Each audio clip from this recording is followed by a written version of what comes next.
అధ్యక్ష స్థానంలో అర్థం పరమార్థం తెలియనటువంటి వ్యక్తి చేస్తున్నటువంటి విశృంఖలత వికృతమైనటువంటి చర్య తప్ప మరొకటి కాదిది. వధువు విధవ వీళ్ళ రెండింటికి తేడా తెలియనటువంటి వ్యక్తి వారైనా వీరైనా ఒకటే అని అనుకునేటువంటి మనుషులు చేసేటువంటి చేస్తారు. పరామర్శ చేయటం ఏ తప్పు లేదు కాదు, కాకపోగా మంచిది కూడా. కానీ పరామర్శ పేరుతో బిఆర్ నాయుడు గారు చేసినటువంటి దారుణమైన దాస్తీకం ఇది. పరివట్టం కట్టడం ఏంది, వేదాశీర్వచనం ఇవ్వటం ఏంటి, స్వామివారి వస్త్రం కప్పటం ఏంది, అది కూడా సాక్షాత్తు ఎక్కడ వాళ్ళ తండ్రి పటం ముందర ఆయనకు చేయటం అంటే తన పదవిని పూర్తిగా దుర్వినియోగం చేస్తున్నారు బిఆర్ నాయుడు గారు. ఎప్పుడు ఏ వస్త్రం కలపాలనో కూడా కలపాగా వెయ్యాలనో కూడా తెలియనటువంటి వ్యక్తి నాకు రోజు శాస్త్రం గురించి మాట్లాడుతూ ఉంటాడు. వాడికేం తెలియదు అని. ఇంత దారుణమైనటువంటి పరిస్థితి.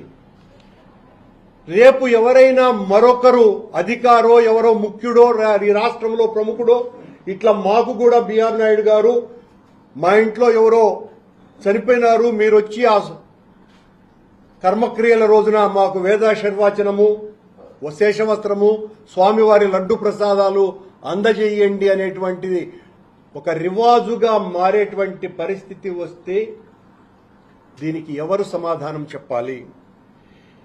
ఏటి సూతకం ఉన్నటువంటి అదనపు ఈవోకి, ఏటి సూతకం ఉన్నటువంటి అదనపు ఈవో గారికి వేద ఆశీర్వచనం, అది కూడా స్వామివారి వేద పారాయణదారుల చేత సాక్షాత్తు స్వామివారి తిరువాభరణాల సంరక్షకుని చేతుల మీదుగా లడ్డు ప్రసాదాలు అందజేస్తూ వాటిని ఇవ్వటం అన్నది తీవ్రమైన అభ్యంతరకరం. హిందువుల మనోభావాలన్నీ కూడా దెబ్బతినేటువంటి విషయం ఇది. నేను ఈ రకంగా మాట్లాడితే వెంటనే బిఆర్ నాయుడు గారు తన విశ్వరూపాన్ని చూపిస్తారు. వాళ్ళ ఆ పంచశస్త్రులైనటువంటి ఆ TV5 ఛానల్లో నాకు గురించి ఈ రోజంతా కూడా ఇదే కథ నడుస్తుందని కూడా తెలుసును. కానీ నేను జరిగేటువంటి తప్పుల్ని ఎత్తి చూపకుండా ఉండటం అన్నది సాధ్యమయ్యేటువంటి విషయం కానే కాదని ఈ సందర్భంగా నేను వారికి తెలియజేస్తూ, స్వామి, స్థానిక దేవాలయాలలో భక్తులు పెరిగిపోయినారు, వాళ్లకు అన్నప్రసాదాలు కూడా లభించటం లేదు అని తెలుగుదేశం పార్టీకి సంబంధించిన అధికారిక పత్రిక ఈనాడులో ఈ మధ్యన ప్రముఖంగా ఒక వార్త వచ్చింది. ప్రసాదాల దిట్టం పెంచటం లేదు అని. తమరు అధికారులకు ఈ రకమైన ఊడిగం చేయటం మానేసి ఈ దిట్టం పెంచేటువంటి కార్యక్రమం చేయమని సవినయంగా నేను బిఆర్ నాయుడు గారికి విజ్ఞప్తి చేస్తున్నా. అర్హత లేనటువంటి వాళ్లకు అధికారం ఇస్తే అర్ధరాత్రి గొడుగు పట్టుకోమన్నాడంట. బిఆర్ నాయుడు గారి కార్యక్రమాలు అలాగే ఉన్నట్టుగా చూస్తుంది. నేనేం ఆయన విమర్శించడానికి కాదు. ఎవరైనా చనిపోతే పోయి వేదాశీర్వచనం ఇచ్చి పరివట్టం కట్టుతారండి. ఈ పరివట్టం కట్టడం అనే సాంప్రదాయం ఎక్కడైనా ఎప్పుడైనా మనం చూశామా?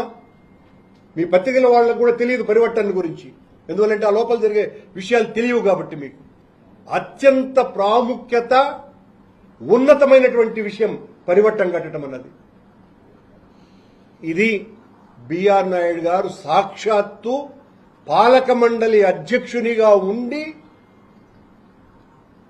స్వామి ద్రోహం ఇది. వెంకటేశ్వర స్వామి ఆలయ ద్రోహం తప్ప మరొకటి కాదిది.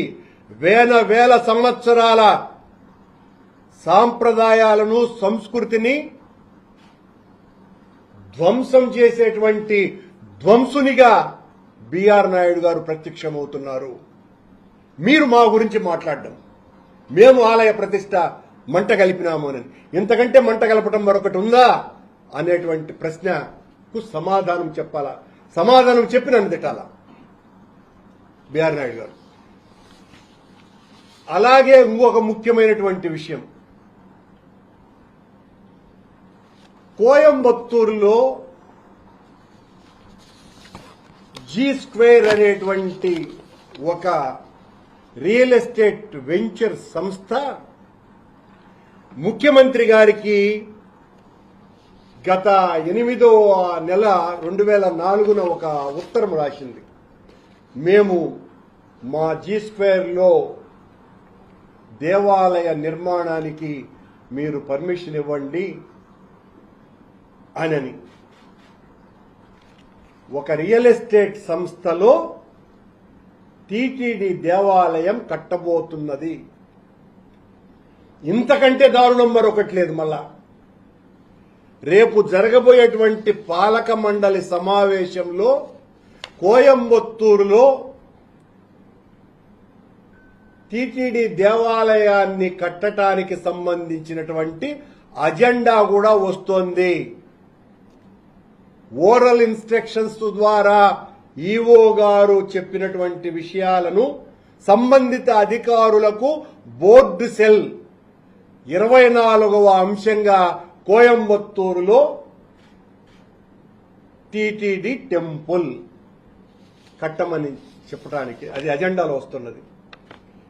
ఇక ఈ రకంగా ఒక రియల్ ఎస్టేట్ సంస్థ వాళ్ళు 900 ఎకరాలలో ఈ రియల్ ఎస్టేట్ ని నడిపించడానికి వెంకటేశ్వర స్వామినే వాడుకోవాలన్నటువంటి భక్తిపరులం మేము అనేటువంటి ఎవరు భక్తిపరులు కాదండి?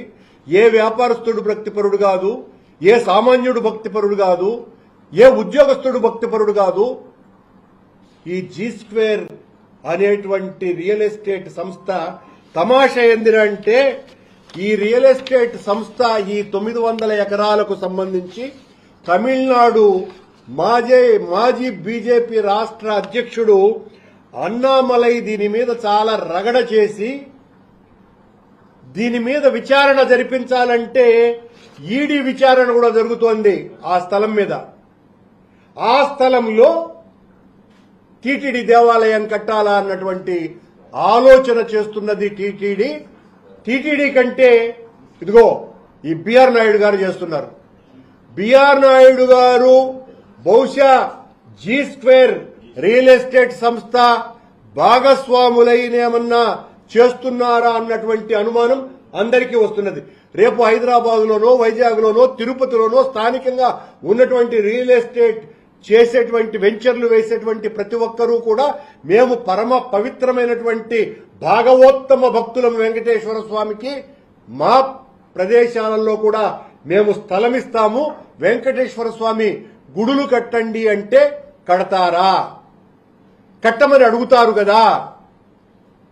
దీనికి సాక్షాత్తు సీఎం కార్యాలయమే ఎలా అనుమతులు ఇవ్వమని చెబుతుంది? బిఆర్ నాయుడు గారి యొక్క ఆంతర్యం ఏంటి అన్నది బయటికి రావాలా? ఆయన ఒకవేళ మేము అజెండాలో లేదు అనేటువంటి విషయం వచ్చినప్పుడు నేను అసలు కాగితం బయటికి తీస్తా, ఉంది అనేటువంటి విషయం. ఇప్పుడు ఎందుకులేండి.